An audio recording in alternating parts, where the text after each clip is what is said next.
What's up, y'all? Thanks for visiting this channel. My name is Colin Williams, and I'm excited today because we are going to be testing two different mics for my saxophone and my EWI and vocoder combination. So I've ordered two industry giants here.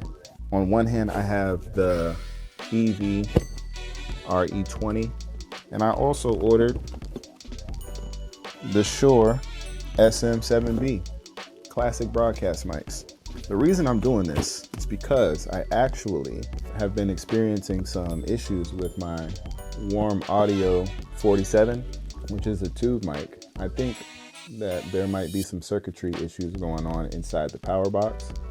So it's been giving me some intermittent shutting off while I'm recording. So I'm actually gonna send that back and get it fixed. And I don't know what I'll do with it. Maybe I'll sell it. It sounds great. I love that mic, by the way. Now, I know it's a lot of content about these two mics, but we're gonna see which one of these I like better for my setup today.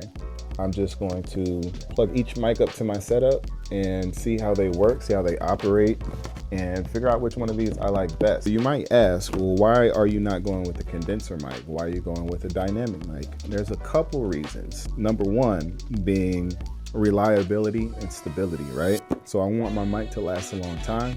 I want my mic to work every time I plug it in.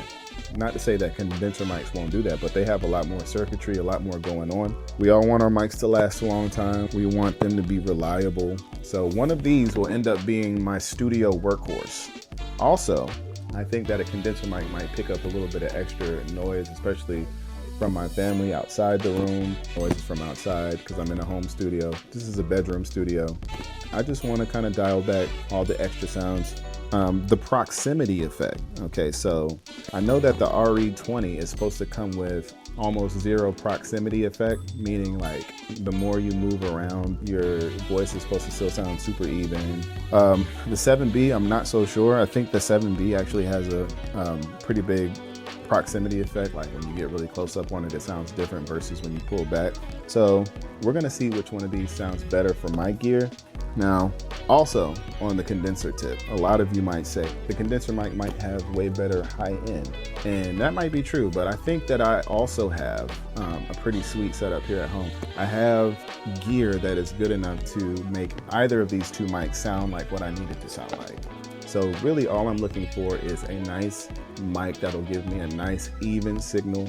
I can record both saxophone and vocoder vocals pretty easily. I'm excited.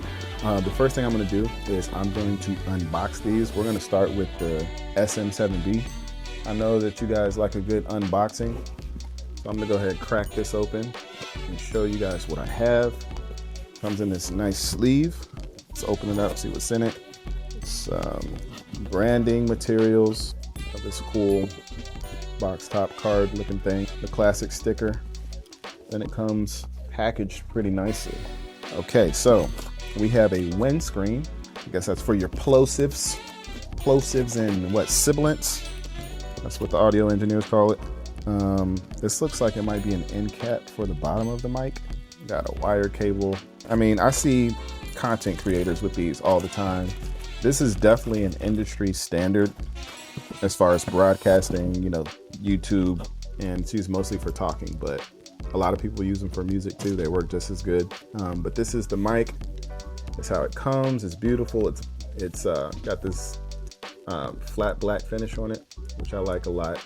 I think this is just overall clean looking mic. We're gonna crack open the RE20. So that had a sleeve on it. It also comes in a nice clean white box. All right. It comes in this wonderful case. I love this case. Let me go ahead and crack this open. This is also beautiful. All right, so this is the EWI RE20.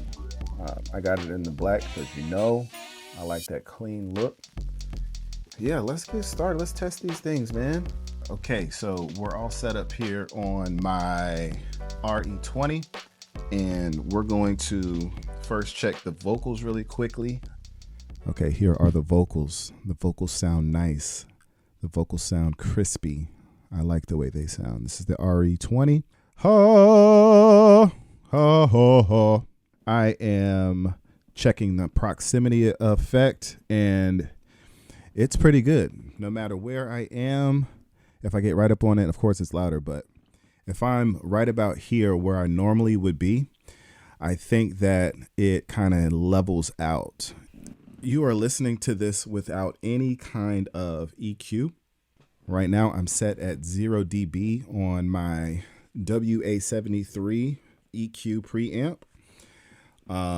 So this is what it sounds like. It sounds really good. I'm not really up on the mic. I'm going to say about 6 inches from the mic. Here's what it sounds like when I get up really close. It sounds amazing. All right, so here's how the saxophone sounds.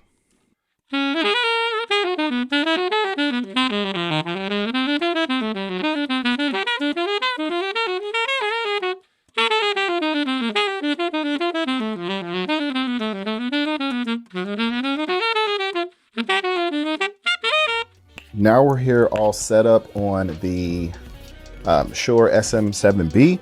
We're gonna see how this one sounds and see what kind of tones we can get out of it.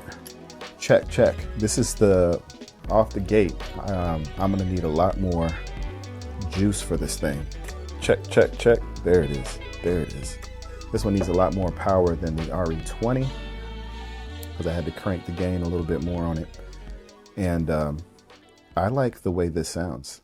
This is me talking into the SM7B. It sounds really nice. Sounds really intimate. You can hear all of my little mouth noises. It sounds good.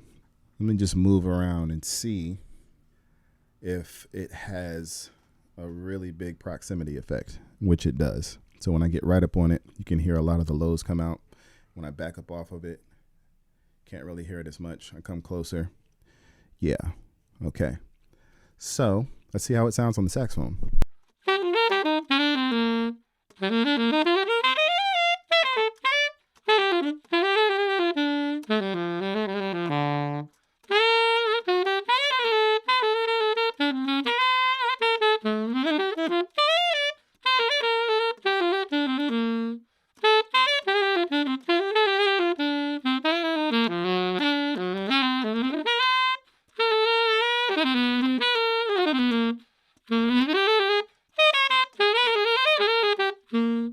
Okay, and so that's what the Shure SM7B sounds like.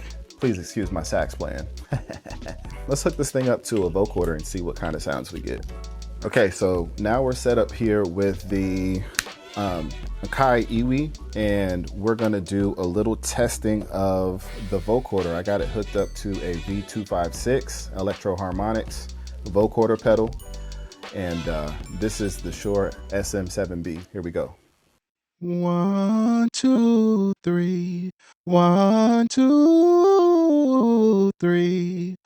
1, 2, 3. Oh.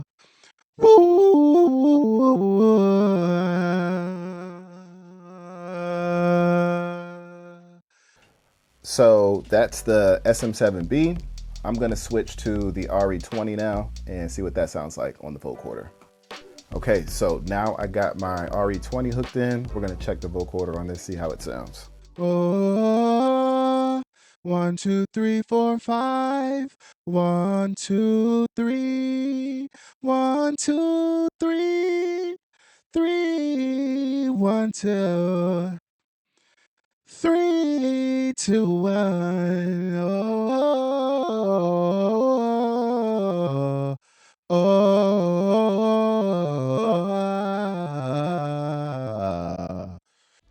Okay, so there you have it. Very close in performance, very close in ease of use. If I had to pick, I think I would go with the RE20. And the reason I'm saying that is because the RE20, the levels as far as gain and the proximity effect kind of edges out the SM7B, in my opinion. So no matter where I am, it's kind of gonna be an even tone all the way across. I think post-production would be slightly easier as far as mixing and getting my EWI and the saxophone both to sound the way I want them to sound. This is still a great mic, but I'm gonna stick with the RE20. I think it's gonna make my saxophone sound even all the way across the board and make it nice and level for me to mix in post-production. So there you have it.